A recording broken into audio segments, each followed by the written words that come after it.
호세아 하면 음란한 아내를 맞이해야 했던 예언자, 선지자로 그렇게 알고 있습니다.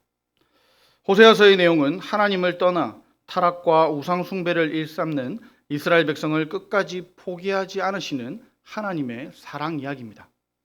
이것을 깨닫게 하시기 위해서 하나님은 선지자 호세아를 불러서 고멜이라는 음란한 여자를 아내로 맞이하게 하시고 그 여인이 음란한 자녀, 곧 다른 사람의 아이를 낳는 것과 그것으로도 모자라서 바람이 나서 집을 나간 후에 노예가 된 상황에서 값을 지불하고 그녀를 되찾아오게 그렇게 하십니다. 하나님의 사랑이 이와 같다는 것을 이스라엘 백성들이 깨닫게 하시기 위함입니다. 호세아서는 하나님 백성과의 관계를 결혼 관계로 설명하고 있습니다. 그러면서 우상 숭배란 다른 것이 아니라 바로 가정을 깨고 고통스럽게 하는 불륜과 같은 것임이라고 고발하고 있습니다. 그럼에도 하나님의 백성을 용서하시고 끝까지 사랑하시는 하나님의 사랑을 보여주시는데 호세아가 고멜을 끝까지 찾아오는 상황들을 통해서 그것들을 이야기하시는 겁니다. 호세아서에 나오는 하나님의 사랑 이야기는 매우 실제적입니다. 수많은 고통과 아픔을 이긴 아주 생생하고 눈물이 젖은 진짜 사랑 이야기라는 겁니다. 하나님의 사랑은 이렇게 추상적인 것이 아닙니다. 하나님의 사랑은 책 속에 들어있는 이론적인 사랑이 아니라는 겁니다. 하나님의 사랑은 어디 멀리 있는 고상하고 거룩하고 수준이 높은 그런 사랑 이야기가 아니라 사람들이 살아가면서 그 사랑 없이는 살아갈 수가 없는 진짜 사랑 이야기라는 겁니다. 그리고 더 나아가서 그 사랑을 받은 사람들이 받은 그 사랑으로 다른 사람을 사랑하며 살아갈 수 있게 만드는 진짜 사랑 이야기라는 겁니다. 바로 그것이 호세아에서 말하는 하나님의 사랑 이야기라는 겁니다. 우리는 흔히 고통은 끔찍한 사고나 질병 등 외부적 요인을 통해서 발생한다고 생각하지만 사실 가만히 보면 고통은 대개 마음속의 상처 때문에 생기고 그 상처는 결국 사랑의 문제다라고 볼 수 있을 겁니다. 그렇게 사랑의 문제를 일으키며 상처를 줄 수 있는 존재를 가리켜서 권위의 존재라고 부릅니다. 그의 사랑 때문에 행복해질 수도 있지만 그의 사랑을 잃어버릴 때 상처받을 수도 있는 그런 존재가 권위의 존재입니다. 어린아이들에게는 대개 부모가 이 권위의 존재, 즉 권위의 인물입니다. 이 권위의 존재로부터 사랑의 문제와 상처를 일으키는 요소가 세 가지가 있습니다. 첫 번째는 결핍입니다. 다시 말해서 사랑받지 못하는 경우입니다. 음식을 먹지 못해서 굶주리는 것처럼 사랑을 받지 못해서 감정의 결핍이 일어나는 겁니다. 둘째는 상함입니다. 사랑과 상처를 같이 받는 것이죠. 이것은 상한 음식을 먹는 것과도 같은데 상한 음식을 먹으면 어떻게 됩니까? 다 토해내거나 배탈이 나서 아주 고생하게 됩니다. 상한 것으로 인해서 상처를 받게 된다는 겁니다. 세 번째는 왜곡입니다. 이것은 자기가 원하는 사랑이 아니라 왜곡된 사랑을 받는 것이죠. 먹기 싫은 음식, 좋아하지 않는 음식, 소화시킬 수 없는 음식을 계속 먹게 되는 경우와 같은 것으로 이것은 그 사람에게 전혀 도움이 되지 않습니다. 소화를 시킬 수 없다면 아무리 좋은 음식이라도 그것은 고통에 불과할 뿐이죠. 이러한 모든 고통에 대한 답이 무엇이겠습니까? 지금 계속해서 음식으로 이야기하고 있는데요. 음식으로 표현한다면 온전한 사랑을 제대로 먹는 겁니다. 그렇다면 온전한 사랑을 제대로 먹는다는 것은 무슨 말일까요? 사랑을 경험하는 겁니다. 먼저 사람들을 통해서, 다른 사람들을 통해서 사랑을 경험합니다. 부모님이나 배우자나 친구나 존경할 만한 목회자나 또 존경할 만한 선생님을 통해서 사랑을 공급받습니다. 하지만 이러한 인간의 사랑에는 몇 가지 문제가 있죠. 첫 번째는 인간의 사랑은 늘 부족하다는 겁니다. 충분하지가 않습니다. 다른 누군가에게 만족할 만큼 충분한 사랑을 줄 수 있는 사람은 이 세상에 없습니다. 둘째로 인간의 사랑은 불완전합니다. 사랑을 준다고 했는데 받는 사람들이 그것이 때로는 상처가 되기도 하기 때문입니다. 상처는 대부분 누구에게 받습니까? 가까운 사람에게 받죠. 사랑하는 사람에게 받습니다. 저 멀리에 아프리카에 원수가 있는 분 계십니까? 아무도 없을 겁니다. 우리의 원수는 늘 가까이에 있었습니다. 셋째가 아주 결정적인데 인간은 그러한 완전한 사랑을 찾고 또 그 사랑을 만나기가 쉽지가 않다는 겁니다. 특별히 상처가 많은 사람은 상처 때문에 잘못된 결정을 할 경우가 많이 있죠. 그러다 보니 온전한 만남을 가질 수도 없고 결국 더 심해지는 결론에 이르게 된다는 겁니다. 바로 이런 상황이 인간이 가진 고통스러운 현실입니다. 그렇기에 답은 하나밖에 없죠. 궁극적 권위의 존재이면서 온전한 사랑이신 하나님의 사랑을 경험해야 된다는 겁니다.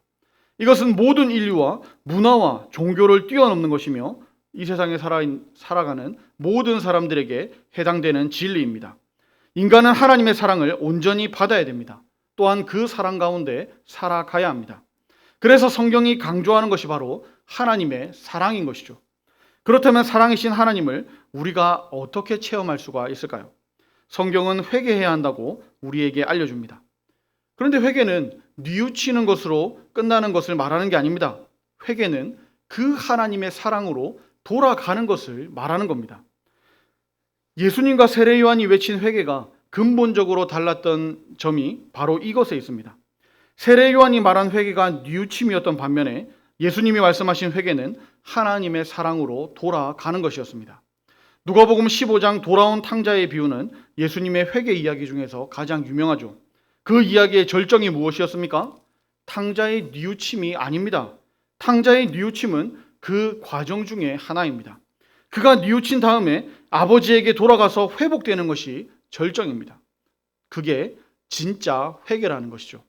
엉뚱한 곳으로 돌이키면 엉뚱한 결과가 계속되겠지만 하나님께로 돌이키면 즉 회개를 제대로만 하면 행복해진다는 겁니다. 내가 분명히 회개했는데 아직까지도 고통스럽거나 아직까지 비참한 상태가 그대로라면 그것은 진짜 회개한 것이 아닙니다. 회개는 우리를 하나님의 사랑으로 회복되게 만들어줍니다. 그렇기에 회개는 모든 죄의 세력에 대해서 확실한 대답이 될 수가 있는 겁니다. 그런데 왜 사람들은 이 좋은 회개를 안 할까요? 왜 이 좋은 회개를 안 하려고 할까요? 이에 대한 기막힌 대답이 오늘 본문에 기록되어 있습니다. 오늘 본문은 먼저 회개를 촉구하고 이어서 그렇게 회개함으로 하나님께로 돌아가면 치유와 회복이 있을 것임을 강조하고 있습니다. 먼저 1절과 2절을 다시 보겠습니다. 제가 읽어보겠습니다. 오라, 우리가 여호와께로 돌아가자. 여호와께서 우리를 찢으셨으나 도로 낫게 하실 것이요 우리를 치셨으나 싸매어 주실 것임이라. 여호와께서 이틀 후에 우리를 살리시며 셋째 날에 우리를 일으키시리니 우리가 그의 앞에서 살리라. 아멘. 하나님에게로 돌아가기만 하면 치유되고 회복된다는 말씀입니다. 그러니 여호와께로 돌아가자는 겁니다. 하지만 이에 대한 반응이 무엇입니까? 3절입니다. 그러므로 우리가 여호와를 힘써 알자. 여호와를 알자. 힘써 여호와를 알자. 그의 나타나심은 새벽빛같이 어김없나니 비와 같이 땅을 적시는 늦은 비와 같이 우리에게 임하시리라 하니라. 아멘. 우리는 이 말씀 앞에 그러므로 이것이 붙은 것을 주목해야 합니다. 그러므로는 문법적으로 원인이 되는 문장이 먼저 나오고 그 다음에 결과가 되는 문장이 나올 때 사용되는 접속사죠. 그런데 앞에 나온 내용 중에 어떤 것이 이유가 되는지를 보면 이 지금 읽었던 1절, 2절, 3절의 이 전개가 매끄럽지 않게 느껴질 수가 있습니다. 그러나 좀 더 깊이 생각하면 이해할 수 있습니다. 여기에는 아주 중요한 비밀이 들어있습니다. 보통은 A다, 그러므로 B다 라고 이야기하는데 지금 읽은 것은 그렇게 해석될 수가 없는 문장이라는 겁니다. 여기서 그러므로를 쓰면 오히려 문법적으로 이상합니다. 어색해야 정상입니다. 이럴 때 우리가 기억해야 할 것이 있죠. 성경에서 문법이나 논리에 어긋나는 단어나 문장이 등장하면 그것은 정말 중요한 것을 강조하기 위해서 일부러 파격적으로 사용한 경우일 수도 있다는 겁니다. 그렇다면 여기서 그러므로는 무슨 뜻일까요? 여호와께로 돌아가자라고 말한 다음에 그러므로 우리가 여호와를 알자라고 하는 것은 여호와께로 돌아가는 구체적인 방법이 바로 여호와를 아는 것이다라고 말하는 겁니다. 이렇게 정리할 수 있습니다. 우리가 하나님께로 돌아가야 합니다. 즉 회개해야 합니다. 그래야만 살 수 있습니다.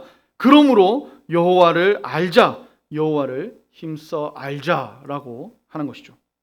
이렇게 볼 때 사람들이 회개하지 않는 이유가 무엇이겠습니까? 하나님을 잘 모르기 때문입니다. 하나님을 잘 알지 못해서 하나님께로 돌아가지를 못한다는 겁니다. 더 쉽게 설명하자면 이런 것이죠. 자, 이제 우리 수요 예배가 마쳤으니 다 집으로 돌아갑시다 라고 하면 아마 다들 잘 알아서 돌아가실 겁니다. 자기 집을 잘 아니까요. 그런데 자, 이제 수요 예배 마쳤으니 저희 집으로 모두 오셔서 같이 다과를 나눕시다. 그러면 여기에서 몇 분이나 오실 수가 있을까요? 사택을 아시는 분은 아마 오실 수도 있을 겁니다. 그렇다면 자, 이제 수요 예배를 마쳤으니 양산에 있는 저희 부모님 댁에 가서 같이 교제를 나눕시다 하면 과연 여기서 몇 분이나 오실 수가 있을까요? 어딘지를 알아야 찾아가죠. 이것과 같다는 겁니다. 하나님이 누군지, 하나님이 어떤 분인지를 모르는데 어떻게 하나님께로 돌아갈 수가 있습니까? 먼저 하나님을 알아야 한다는 겁니다. 하나님을 힘써 알아야 한다는 겁니다. 그런데 지금 호세아가 말씀을 선포하고 있는 이스라엘 사람들은 하나님을 어떻게 알고 있습니까? 자기들을 찢으신 분, 자기들을 치신 분으로만 알고 있다는 겁니다. 그러니까 그들은 하나님을 오해하고 있는 겁니다. 그러니 하나님을 오해하지 말고 그분에게 돌아가려면 그분을 잘 알자는 선지자의 외침입니다. 일반적으로 하나님에 대한 오해하는 것 중에 대표적으로 네 가지를 생각해 볼 수가 있을 겁니다. 첫 번째는 하나님을 무관심한 분으로 오해하는 겁니다. 이는 아마도 무관심한 부모로 인한 경험 때문에 비롯되었을 것입니다. 어쩌면 기도 응답이 이루어지지 않는 경험에서 비롯되었을 수도 있습니다. 그러다 보니 기도가 잘 안 되죠. 무관심한 하나님이 자기에게 응답하실 리가 없다는 잘못된 확신이 있기 때문입니다. 둘째로 하나님은 무능력한 분으로 오해하는 겁니다. 하나님은 좋은 분이시고 나를 사랑하신다는 것도 잘 압니다. 그런데 나의 삶에 필요한 것을 해결해 주시는 분이라고는 생각하지 못하는 것이죠. 전능하신 하나님이라고 고백은 하지만 나의 구체적인 삶의 문제나 나의 아픔을 해결해 주실 수는 없는 그런 무능력한 하나님이라고 오해하는 겁니다. 특별히 삶 가운데 원하지 않는 아픔이나 상실을 경험한 사람들은 이런 생각을 지울 수가 없죠. 부모가 무능력한 경우에도 하나님에 대한 이러한 그림이 그렇게 깨져 있을 수 있습니다. 그러다 보니 신앙생활하는 것이 쉽지 않고 기도 또한 잘 되지 않는 것이죠. 세 번째는 하나님을 두려운 하나님으로 오해하는 겁니다. 이것은 상처를 많이 준 부모로부터 비롯된 오해일 수 있습니다. 특별히 언제 터질지 모르는 시한폭탄 같은 부모의 밑에서 자란 경우에는 권위 자체가 두려움인 것이죠. 그러다 보니 하나님이 삶 가운데 역사하신다고 하면 겁이 나는 겁니다. 아유, 하나님이 내 삶에 개입하신다고 하면서 겁나는 것이죠. 그러니 차라리 하나님이 나에게 역사하시지 않았으면 좋겠다라고 생각하는 겁니다. 간섭을 바라지 않으니 기도를 하지 않는 겁니다. 네 번째는 하나님을 일방적인 하나님으로 오해하는 겁니다. 내가 원하는 것과는 상관없이 하나님이 하고 싶은 대로 다 하신다고 생각하는 것이죠. 그러다 보니 기도 모임에 나가기도 싫고 기도하는 것도 잘 안 됩니다. 어차피 내가 기도해봐야 하나님 원하는 대로, 하나님 계획대로 다 할 거라고 생각하기 때문입니다. 그리고 또 혹시나 내가 기도 자리에서 기도하다가 하나님이 원하시는 대로 나를 선교사나 혹은 더 크고 무거운 십자가를 지라고 하실 것 같아서 두려워서 피하는 것이죠. 우리 가운데 있는 이 많은 문제의 원인은 대부분 하나님에 대한 이미지가 깨어졌기 때문입니다. 그렇다면 하나님에 대한 잘못된 이미지를 갖는 이유가 무엇입니까? 무엇보다 우리의 죄 때문입니다. 죄에서 돌이키려면 하나님의 바른 이미지를 가져야 합니다. 그런데 이게 문제죠. 하나님에 대한 잘못된 이미지를 가진 것은 죄 때문이고 죄에서 벗어나려면 바른 이미지를 가져야 되는데 다시 죄 때문에 바른 이미지를 가질 수가 없는 겁니다. 이것만 잘못된 이미지만 갖고 있는 겁니다.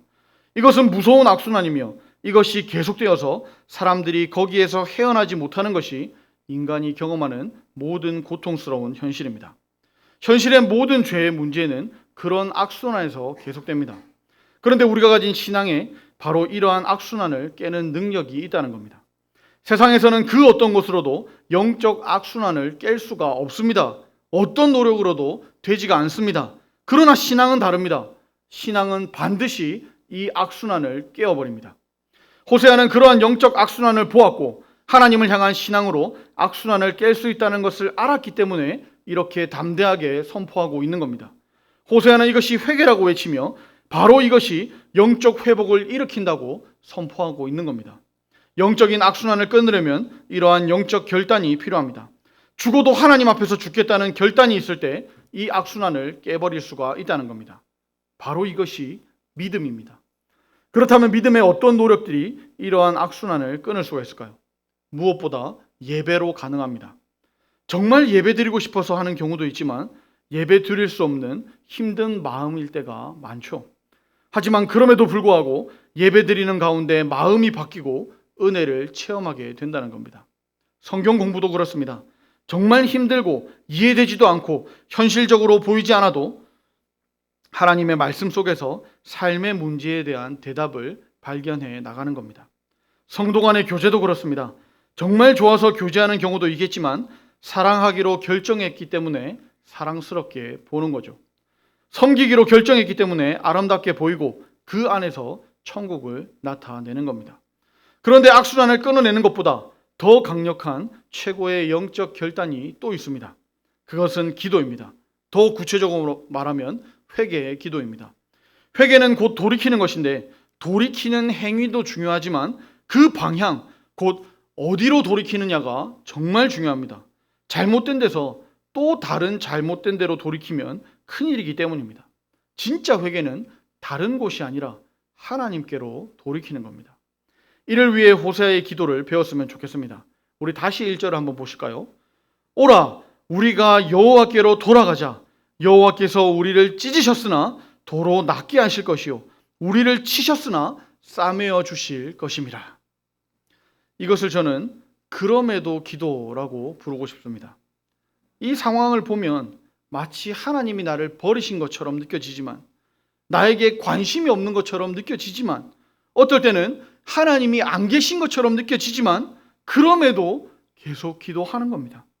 이것은 정말 무서운 능력의 기도가 아닐 수가 없습니다.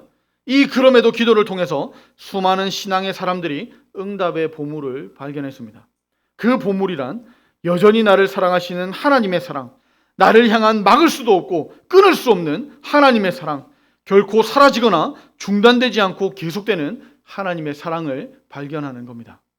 그럼에도 기도와 함께 마라톤 기도도 있습니다. 기도는 마라톤과 같죠.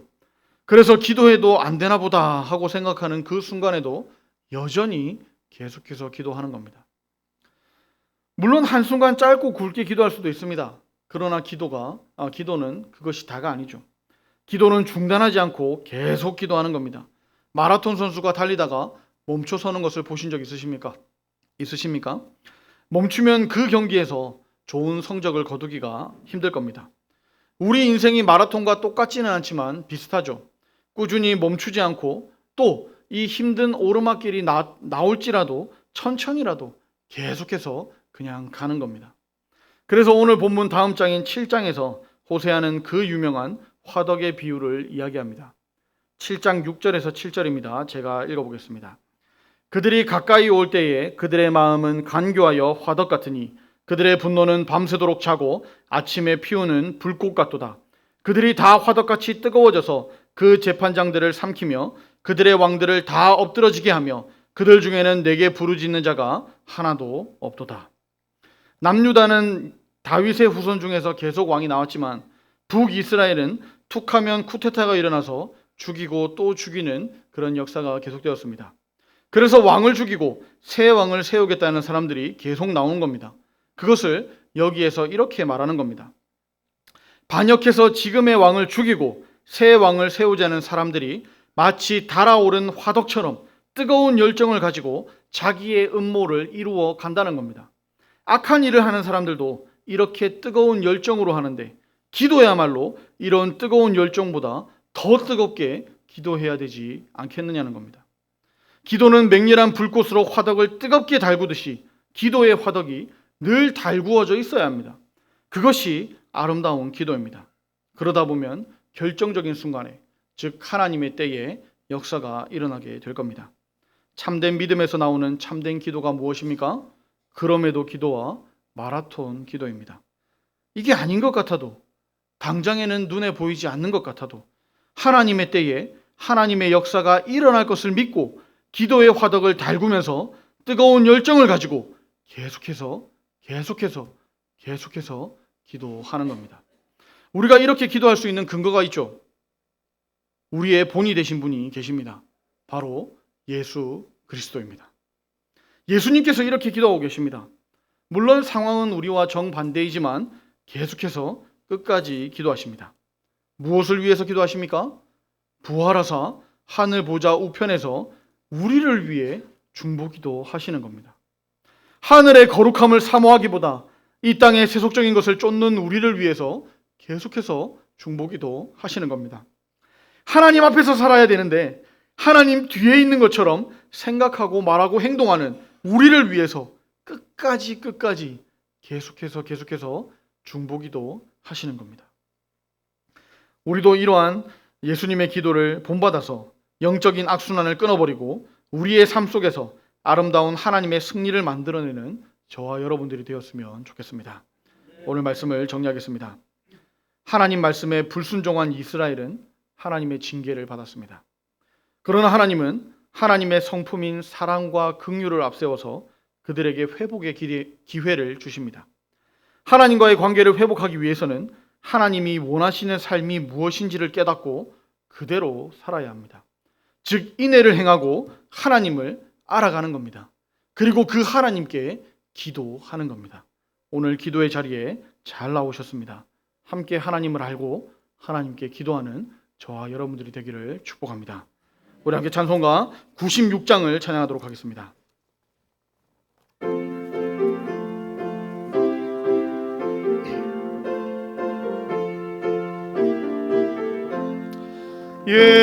예수님은 누구신가? 오는 자의 위로와 없는 자의 풍성이며 전한 자의 높음과 잡힌 자의 노임되고 우리 기쁨 되시네. 예수님은 누구신가? 약한 자의 강함과 눈먼 자의 빛이시며 병든 자의 고침과 죽은 자의 부활되고 우리 생명 되시네. 예수님은 누구신가? 주한 자의 정함과 죽을 자의 생명이며 죄인들의 중보와 멸망자의 구원되고 우리 평화 되시네. 예수님은 누구신가? 온 교회의 머리와 온 세상의 구주시며 모든 왕의 왕이요 심판하실 주님 되고 우리 영광 되시네. 아멘. 우리 말씀을 기억하며 기도합시다. 먼저 기도할 것은 찢으시는 분도 치시는 분도 하나님이심을 기억하며 기도합시다. 하나님은 하나님을 멀리하는 우리를 교훈하시고 징계하시는 우리의 아버지 하나님이십니다. 아버지는 자녀를 바르게 양육할 의무가 있습니다. 그러니 우리를 징계하실 수도 있습니다. 그런데 이것은 우리에게 복된 소식이죠. 아버지의 징계는 저주나 버림이나 죽임이 아니기 때문입니다. 징계 후에는 반드시 싸매어 주시고 낫게 해주실 것이기 때문입니다. 그러니 우리는 하나님께로 돌아가면 됩니다. 하나님께로만 가면 다 해결됩니다. 하나님의 징계가 무서워서 아버지께로 도망가면 더 해결되지 않습니다. 몽둥이를 들고 있더라도 아버지께로만 가면 아버지께서 해결해 주실 겁니다. 가지고 나온 기도 제목들로 아버지 살려주시옵소서 기도합시다. 나의 모든 상황을 아버지 앞에 내려놓고 긍휼히 여겨주시옵소서. 우리 이런 기도 제목들로 주여 한번 부르고 기도하도록 하겠습니다. 주여. 아버지 하나님 감사합니다. 아버지 하나님 감사합니다. 우리를 하나님으로 알게 하여 주시고 하나님 복음으로 살게 하시니 감사합니다. 또한 하나님, 우리가 정말 치고 싸매고 찢어진 가운데 있을지라도 하나님을 보게 하시니 감사합니다. 다시 한번 하나님 앞에 나오게 하시니 감사합니다. 하나님, 그 하나님을 만나게 하여 주시옵소서. 그 하나님을 찾게 하여 주시옵소서. 그래서 하나님, 그 하나님을 만나고 그 하나님 앞에서 우리가 싸매어지고 치료받는 저희가 되게 하여 주시옵소서. 아버지 하나님을 부릅니다. 오늘도 우리의 기도 제목으로 하나님을 부를 때 하나님 우리를 만져주시고 하나님 우리를 치유하여 주시옵소서. 아버지, 우리의 모든 상황과 우리의 모든 문제가 하나님 앞에 있사오니 하나님 그 문제를 하나님께서 해결하여 주시고 하나님 우리를 가장 좋은 곳으로 인도하여 주시옵소서. 아버지, 세상의 힘과 정말 그 세상의 큰 힘들을 우리가 의지하지 않게 하여 주시고 오직 하나님 바라볼 수 있도록 도와주시옵소서. 우리를 싸매시는 하나님, 우리를 치료하시는 하나님, 그 하나님 바라보길 원합니다. 아버지, 우리를 치고 있는 바람과 풍파 같은 이런 어려운 상황 가운데서도 오직 우리에게 다가오시는 그 하나님 바라볼 수 있도록 도와주시옵소서. 우리의 왕이신 하나님, 우리를 다스리시는 하나님, 이 세상 모든 권세를 다스리시는 하나님, 이 모든 권세를 이기시는 하나님 앞에 우리가 나올 수 있도록 도와주시옵소서. 그래서 하나님, 우리가 기도하고 일어설 때에는 모든 문제를 다 내려놓고 하나님의 은혜와 하나님의 긍휼을 가지고 돌아갈 수 있도록 도와주시옵소서. 하나님 앞에 살기를 원합니다. 하나님 앞에서 힘이기를 원합니다. 하나님 앞에 은혜 받기를 원합니다. 그 은혜로 하루하루 살기를 원합니다. 우리를 부르셨사오니, 우리를 기도의 자리로 부르셨사오니 이 기도하면서 하나님을 만날 수 있도록 도와주시옵소서. 하나님을 붙잡게 하여 주시옵소서. 하나님을 놓지 않게 하여 주시옵소서. 하나님의 은혜를 구하며 하나님의 바지를 끝까지 붙잡는 저희가 되게 하여 주시옵소서. 그래서 하나님, 긍휼하신 하나님, 인애하신 하나님, 돌이키기만 하고 하나님께로만 나가면 우리를 붙잡아 주시고 다시 한번 치료해 주시는 그 하나님을 만날 수 있게 하여 주시옵소서. 이 기도의 시간에 우리의 모든 기도 제목들이 하나님 앞에 상달되며 하나님께 응답받는 그런 저희가 되게 하여 주시옵소서. 주여, 우리와 함께 하시니 감사합니다. 우리의 기도를 들어주시니 감사합니다. 하나님, 우리와 함께 하여 주시옵소서. 우리 두 번째로 기도할 것은 우리 교회를 위해서 기도했으면 좋겠습니다. 또한 우리 교회를 포함하여 한국 교회를 위해서도 기도했으면 좋겠습니다. 이제는 교회를 낙관적으로 바라보는 사람이 아무도 없습니다. 정말 하나도 없습니다. 인구가 줄어들고 인식도 나빠지고 교회는 정말 앞이 안 보이는 것 같습니다. 그러나 이것 또한 우리에게 복음입니다. 이제 우리의 힘으로 어찌하지 못하기 때문에 그렇습니다. 이제는 하나님의 힘이 나타날 때이기 때문입니다. 우리 이를 위해서 기도합시다. 우리의 예배를 통하여 하나님 영광 받아 주시옵소서. 우리의 헌신을 통하여 하나님 영광 받아 주시옵소서. 우리의 기도를 통하여 하나님 일하여 주시옵소서. 우리의 삶을 통하여 다음 세대를 살려주시고 예비 신자들이 새 신자가 되게 하여 주시고 새 신자들이 헌신하는 헌신자들이 되게 하여 주시옵소서. 우리 이런 기도 제목들로 주여 한번 부르고 기도하도록 하겠습니다. 주여, 아버지 하나님 감사합니다. 우리를 기도의 자리로 부르시고 하나님 앞에 입술을 열어서 하나님께 기도하게 하시니 감사합니다. 우리의 모든 소원 아닙니다. 우리의 소원을 하나님 앞에 아닙니다. 아버지, 다른 세상의 권력이나 다른 힘들에게, 다른 지혜자들에게 권하는 것이 아니라 하나님 앞에 구합니다. 하나님, 우리 교회를 살려주시옵소서. 아버지, 한국교회를 살려주시옵소서. 아버지, 믿는 자들의 모임인 이 교회를 살려주시옵소서. 그래서 하나님, 세상이 바라보는 이 시선들이 바뀌게 하여 주시고 우리의 삶을 통하여, 우리의 예배를 통하여 아버지, 우리가 변화되고 교회가 변화되고 세상이 변화될 수 있도록 우리를 사용하여 주시옵소서. 우리의 기도를 들어주시옵소서. 우리의 기도를 통하여 하나님 영광 받아주시고 하나님, 이제는 하나님이 일하여 주시옵소서. 우리는 가만히 서서 하나님의 구원하심을, 하나님의 역사하심을 바라보길 원합니다. 하나님, 우리는 찬양하며 하나님을 따라가길 원합니다. 하나님이 싸우시는 그 싸움에 우리가 따라가며 그 승리를 쟁취하길 원합니다. 하나님, 그 전리품을 얻기를 원합니다. 하나님, 역사하여 주시옵소서. 하나님, 싸워주시옵소서. 하나님, 이겨주시옵소서. 우리의 모든 기도 가운데 하나님, 우리를 통해 사용하여 주시옵소서. 아버지, 이를 위하여 우리는 더욱더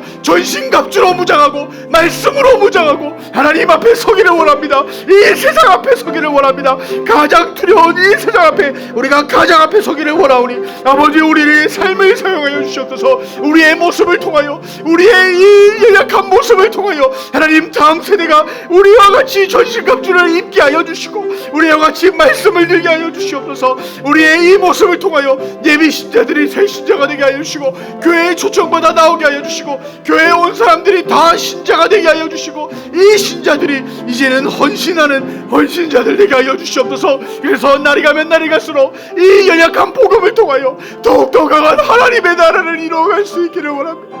주여, 연약한 우리를 사용하여 주시옵소서. 오늘도 기도의 자리에서 연약한 우리를 바라보는 것이 아니라 강하신 하나님을 바라봅니다. 강하신 그 하나님을 바라보니 하나님 우리를 붙잡아 주시고 인도하여 주시고 이끌어 주셔서 우리가 승리 가운데 그 승리 한가운데 설 수 있도록 주여 우리를 역사하여 주시옵소서. 주여 우리와 함께하여 주시옵소서. 주여 우리를 주목하여 주시옵소서. 우리의 기도에 귀 기울여 주시옵소서. 우리의 기도를 사용하여 주시옵소서.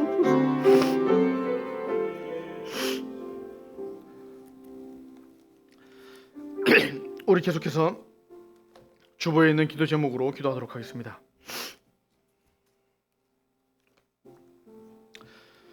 새가족 정착과 사랑의 섬김을 위해서 기도합시다. 예비신자 구원을 위해서 기도합시다. 또한 27일에 있을 한국교회 연합예배 큰 기도회를 위해서 기도했으면 좋겠습니다. 우리 주여 한번 부르고 기도하도록 하겠습니다. 주여, 아버지 하나님 감사합니다. 우리가 정말 영혼을 위해서 기도하게 하시니 감사합니다.